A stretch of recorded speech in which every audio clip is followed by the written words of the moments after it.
Mata emas tiba-tiba retak kecil. Cahaya di sekitarnya mulai melemah. Dan suara tua itu mengucapkan kalimat terakhir. Suatu hari nanti, kau akan datang ke langit para dewa. Retakan kecil di mata emas semakin banyak. Semua orang menatap tanpa suara. Bahkan Qin Mu bisa merasakan ada sesuatu besar yang akan berakhir.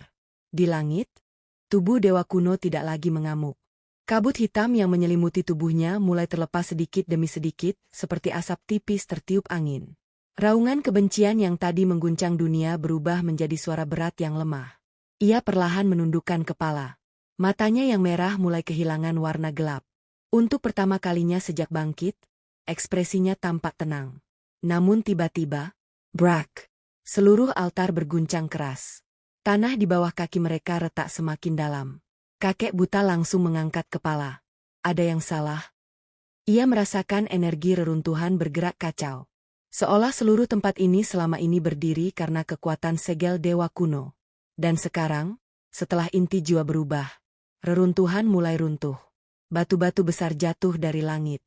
Retakan ruang kembali muncul di udara. Kepala desa langsung bergerak. Dengan satu tebasan pedang, ia membelah reruntuhan batu yang hampir menimpa semua orang. Kita keluar sekarang, kata kepala desa. Namun tepat saat semua hendak mundur, dewa kuno itu berbicara pelan. Manusia kecil. Suara itu kini jauh berbeda. Tidak lagi penuh amarah.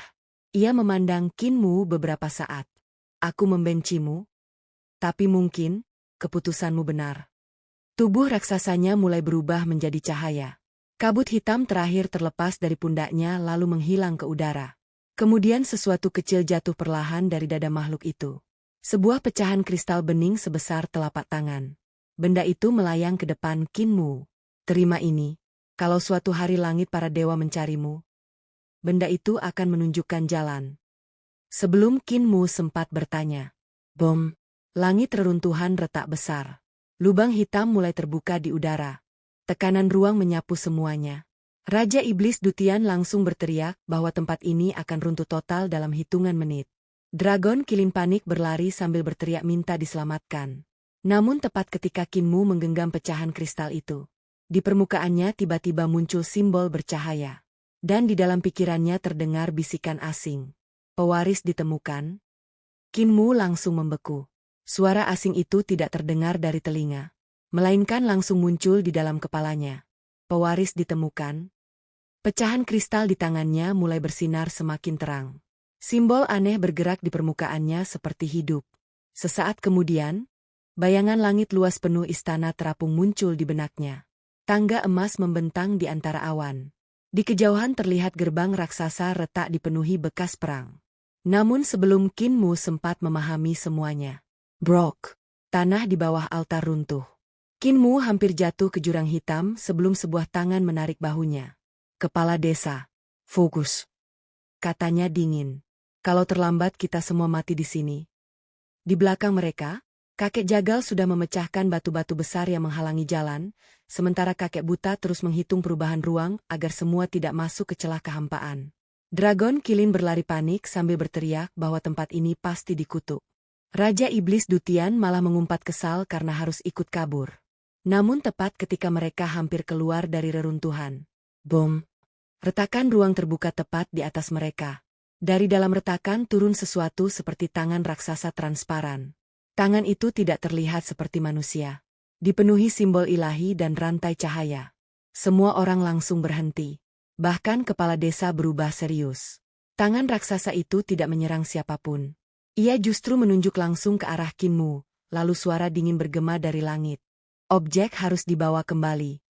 Qin Mu merasakan kristal di tangannya bergetar keras. Kepala desa langsung melangkah di depannya. Cahaya pedang kepala desa meledak seperti matahari putih. Seluruh reruntuhan langsung dipenuhi tekanan tajam sampai udara sendiri terasa seperti akan terbelah. Tangan raksasa dari langit berhenti sesaat. Simbol-simbol ilahi di permukaannya berkedip lebih cepat, seolah sedang menilai ancaman di hadapannya. Lalu suara dingin itu kembali terdengar. Tingkat ancaman diperbarui. Bom! Tangan raksasa tiba-tiba menekan turun. Gunung batu di sekitar langsung hancur menjadi debu. Kepala desa melangkah maju tanpa mundur sedikit pun. Lalu, swoosh! Satu tebasan cahaya melesat lurus ke langit. Untuk sesaat seluruh dunia menjadi putih. Kinmu bahkan tidak bisa membuka mata. Ketika cahaya mereda, retakan besar muncul di telapak tangan raksasa. Simbol-simbol ilahi pecah satu demi satu. Namun bukannya hancur, tangan itu malah mulai memperbaiki diri. Suara dingin tersebut berbicara lagi.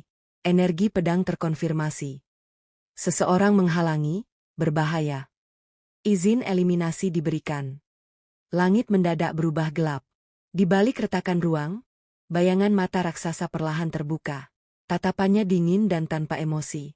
Hanya melihatnya saja membuat Kinmu sulit bernapas. Raja Iblis Dutian langsung memucat. Benda itu benar-benar utusan langit. Oke, sampai di sini dulu, bantu follow untuk part selanjutnya.